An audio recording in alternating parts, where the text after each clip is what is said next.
പ്രധാൻ രാജിവെച്ചില്ലെങ്കിൽ പ്രധാനമന്ത്രി രാജിവെക്കണം എന്ന് ഞങ്ങൾ പറയാൻ പോവാണ് എന്ന് CJP നേതാവ് അഭിജിത് ദീപ്കെ പറഞ്ഞിരുന്നു. അപ്പോൾ അവിടേക്ക് പോവാണ്. കാരണം പിടിച്ചാൽ കിട്ടില്ല. ഇത് വെച്ചിട്ട് അവരുടെ കളി എന്താണ്? ഒന്ന് ക്ഷേത്ര രാഷ്ട്രീയം, വേറെ ഒന്ന് പശു രാഷ്ട്രീയം. ഇപ്പോൾ വന്ദേമാതരം പാടുക. ഈ തരത്തിലുള്ള വൈകാരികതകൾ കൊണ്ട്, മതത്തിൻ്റെയോ ജാതിയുടെയോ ഭാഷയുടെയോ വൈകാരികത കൊണ്ട് ഈ യുവാക്കളെയോ വിദ്യാർത്ഥികളെയോ അടക്കിയിരുത്താൻ പറ്റില്ല എന്നുള്ള തിരിച്ചറിവ് എല്ലാ പാർട്ടിക്കാർക്കും ഉണ്ടായിട്ടുണ്ട്. കോൺഗ്രസ്സുകാർ തന്നെ ഇത്തിരി വൈകിയാണ് അതിൻ്റെ മൂല്യം തിരിച്ചറിഞ്ഞതെന്നാണ് എന്റെ തോന്നൽ. സാധിക്കുന്നത് ഷേമൻ കാരശ്ശേരി വിദ്യാർത്ഥി പ്രസ്ഥാനങ്ങളുടെയും വിദ്യാർത്ഥി സമരങ്ങളുടെയും ചരിത്രം, സിവിൽ സൊസൈറ്റി മൂവ്മെന്റുകളുടെ ചരിത്രമൊക്കെ എടുത്തു നോക്കിയാൽ അങ്ങനെ തന്നെയാണ്. 1974 നവനിർമ്മാൺ ആന്തോളൻ നടക്കുന്നു. ഗുജറാത്തിൽ ചിമൻഭായ് പട്ടേലിന് രാജിവെക്കേണ്ടി വന്നു. ആത്യന്തികമായി ഇന്ദിരാഗാന്ധിക്ക് അടിയന്തരാവസ്ഥ പ്രഖ്യാപിക്കേണ്ടി വന്നു. പിന്നീട് ഇന്ദിരാഗാന്ധി ഭരണത്തിൽ നിന്ന് ഔട്ടാവുന്നത് നമ്മൾ കണ്ടു. അണ്ണാ ഹസാരയുടെ സമരം ഇവിടെ സൂചിപ്പിച്ചു. 3 കൊല്ലത്തിന് ശേഷം 44 സീറ്റിലേക്ക് കോൺഗ്രസ് പതിക്കുന്നതും നരേന്ദ്രമോദിയുടെ വരവും നമ്മൾ കണ്ടു. അപ്പോൾ സിവിൽ സൊസൈറ്റി പ്രസ്ഥാനങ്ങൾ ഇന്ത്യയിൽ തന്നെ വലിയ തോതിൽ രാഷ്ട്രീയത്തിന്റെ ഗതി മാറ്റിയിട്ടുണ്ട്. ഗതി മാറ്റാൻ പര്യാപ്തമാണ് ഈ പ്രക്ഷോഭം എന്ന തിരിച്ചറിവിലായിരിക്കുമോ കേന്ദ്ര സർക്കാർ സത്വരമായ നടപടികളിലേക്ക് കടന്നത്? ഒരു കാരണവശാലും ഇത്രയും കാലം സംരക്ഷിച്ചുകൊണ്ടിരുന്ന പ്രധാനെ ഇനി സംരക്ഷിക്കേണ്ടെന്ന് തീരുമാനിച്ചതും ഒരുപക്ഷെ അതുകൊണ്ടാവുമല്ലോ.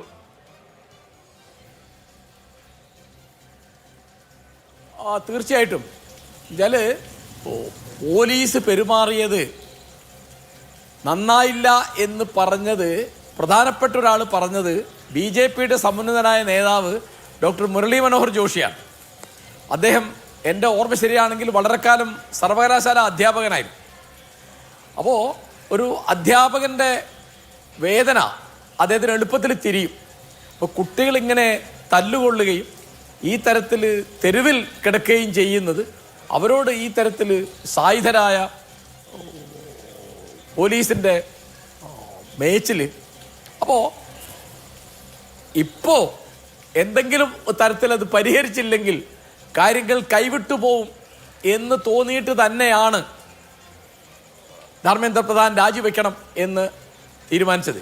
പ്രധാൻ രാജിവെച്ചില്ലെങ്കിൽ പ്രധാനമന്ത്രി രാജിവെക്കണം എന്ന് ഞങ്ങൾ പറയാൻ പോവാണ് എന്ന് CJP നേതാവ് അഭിജിത് ദീപ്കെ പറഞ്ഞിരുന്നു.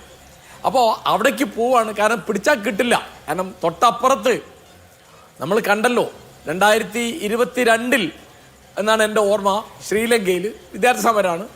2024 ബംഗ്ലാദേശിൽ, 2025 നേപ്പാളിൽ.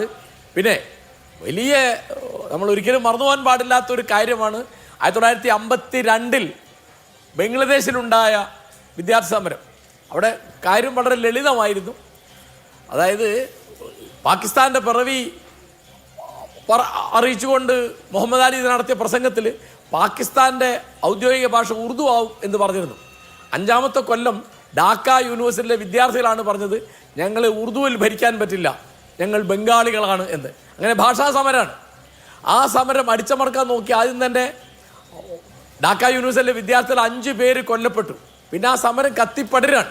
ആ സമരമാണ് അവിടുത്തെ ഈ മതേതര ജനാധിപത്യത്തിൻ്റെ ഒരു ഒഴുക്കായിട്ട് മാറിയത്. അങ്ങനെയാണ് മുജീബുർ റഹ്മാനെ പോലുള്ള വലിയ നേതാക്കന്മാർ വരുന്നത്. 19 കൊല്ലം കഴിഞ്ഞിട്ട് 71 ഡിസംബറിൽ ബംഗ്ലാദേശ് എന്നൊരു രാഷ്ട്രം ഉണ്ടാകുന്നതിൻ്റെ മൂല കാരണം എന്ന് പറയുന്നത് അന്നത്തെ വിദ്യാർത്ഥി സമരമാണ്. ഫെബ്രുവരി 21 ആ സമരം. ആ സമരത്തെയാണ് പിന്നീട് UN നമ്മുടെ മാതൃഭാഷാ ദിനം ആയിട്ട് കൊണ്ടാടാൻ തീരുമാനിച്ചത്. നമ്മളിപ്പോൾ ലോകം മുഴുവൻ കൊണ്ടാടുന്നുണ്ട്. അതൊരു വിദ്യാർത്ഥി സമരമാണ്. അപ്പോൾ ആ തരത്തിലൊക്കെ കാര്യങ്ങൾ കൈവിട്ടു പോകാൻ ഇടയുണ്ട് എന്ന് തോന്നിയിട്ട് തന്നെയാണ് അവർ പ്രധാൻ രാജിവെച്ചിട്ട് തൽക്കാലം സംഘർഷം കുറയ്ക്കാമെന്ന് വിചാരിച്ചത്. പക്ഷേ ഇനി അതിൻ്റെ പ്രതികാരത്തിലേക്കും പകവീട്ടലിലേക്കും ഒക്കെ പോവുക. കാരണം ഇത് വെച്ചിട്ട് അവരുടെ കളി എന്താണ്? ഒന്ന് ക്ഷേത്ര രാഷ്ട്രീയം, വേറെ ഒന്ന് പശു രാഷ്ട്രീയം.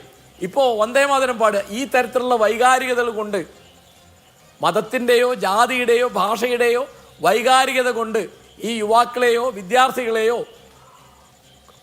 അടക്കിയിരുത്താൻ പറ്റില്ല എന്നുള്ള തിരിച്ചറിവ് എല്ലാ പാർട്ടിക്കാർക്കും ഉണ്ടായിട്ടുണ്ട്. കോൺഗ്രസ്സുകാർ തന്നെ ഇത്തിരി വൈകിയാണ് അതിൻ്റെ മൂല്യം തിരിച്ചറിഞ്ഞതെന്നാണ് എൻ്റെ തോന്നൽ.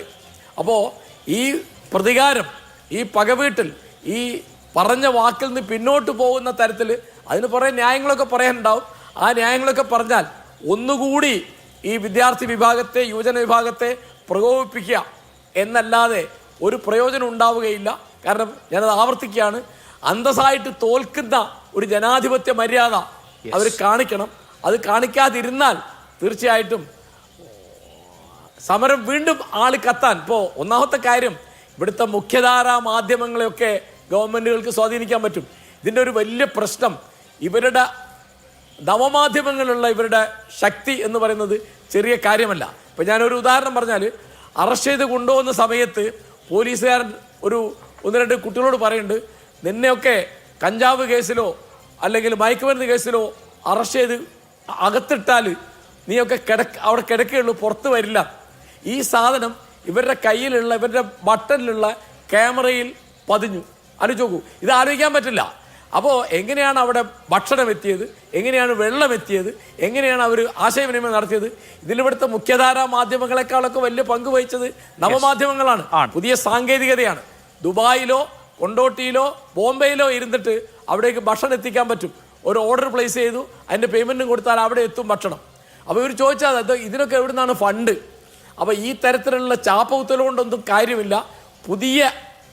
അതാണ് പുതിയ തലമുറ, അവർ ജെൻസി എന്ന് പറയുന്നത്, അവരുടെ കയ്യിലുള്ള മാധ്യമം എന്ന് പറയുന്നത് വാട്സപ്പോ ഇൻസ്റ്റഗ്രാമോ ഫേസ്ബുക്കോ യൂട്യൂബോ ഒക്കെ ആയിരിക്കും. അത് നിങ്ങൾക്ക് കാണാൻ പറ്റില്ല. പിന്നെ മാത്രമല്ല, ഇതിൻ്റെ വലിയ സാധ്യതകൾ, എന്തൊക്കെ തരത്തിൽ അവർ ഇൻ്റർനെറ്റ് കണക്ഷൻ വിച്ഛേദിച്ചു, അവിടെ ട്രെയിൻ മുടക്കി, അതുകൊണ്ടൊന്നും ആ സമരം ഒന്നുകൂടി ആളി കത്തുക എന്നല്ലാതെ വേറൊന്നും ഉണ്ടായില്ല. അപ്പോൾ ഇതൊരു ജനാധിപത്യത്തിൻ്റെ, മതേതരമായ ജനാധിപത്യത്തിൻ്റെ, ദേശീയതയുടെ, അതാണ് അവർ ദേശദ്രോഹം എന്നാണ് പറയുന്നത്. ആ കുട്ടികൾ ദേശാഭിമാനികളാണ് എന്നാണ് അവരുടെ വാക്കും പ്രവൃത്തിയും അവരുടെ ചേഷ്ടകളും മുഴുവൻ കാണിച്ചത്. അവർ പറയുന്നത് അവരിയ്ക്കുന്ന മണ്ഡലത്തിൻ്റെ അന്തസ് അതാണ്. അവിടെ വലിയ ക്വസ്റ്റ്യൻ പേപ്പർ മാഫിയ കയറിയിട്ട് നിരന്തരമായി ഇത് ചെയ്തുകൊണ്ടിരിക്കുകയാണ്. അത് ഞാൻ ആവർത്തിക്കുകയാണ്, അതൊക്കെ വലിയ കോടികളുടെ അഴിമതിയാണ്.